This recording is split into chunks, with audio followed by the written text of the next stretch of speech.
My name is Rabbi Daniel Bogard. I'm a rabbi at Central Reform Congregation, one of the largest Jewish communities here in the state of Missouri.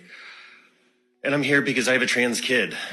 Because the first thing you learn when you love a trans kid in the state of Missouri is that you have to protect them from their government. Jews have a long history of looking at gender very differently than many of our Christian neighbors do, as we heard from the bill sponsor who testified herself that this bill is inspired by her very specific Christian faith. Jews look at this differently. 2,000 years ago, we have texts about there being 6, 7, 8 different genders. We have traditions that suggest that Abraham and Sarah were intersex, that the very first human beings were created not as Adam and Eve, but as Adam and Eve, as one combined intersex being. In the 1930s, in what we've now come to call the Nazi Olympics, it turns out that a whole bunch of athletes were going off and competing in these games, in the women's games, and coming back as men.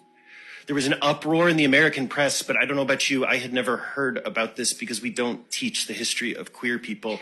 In fact, we only know this story because an old Jewish man in Brooklyn wrote in the 1930s in a letter to the editor in Yiddish, telling a story about a Jew who transitioned in the 1800s in Ukraine in the shtetl and was accepted and embraced and married off to Rachel and was treated like a human being. Please finish your thought.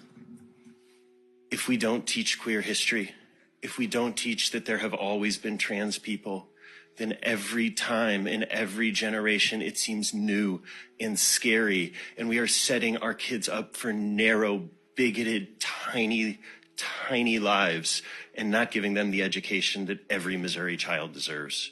Thank you. Any question for this witness? Seeing none, thank you for your testimony.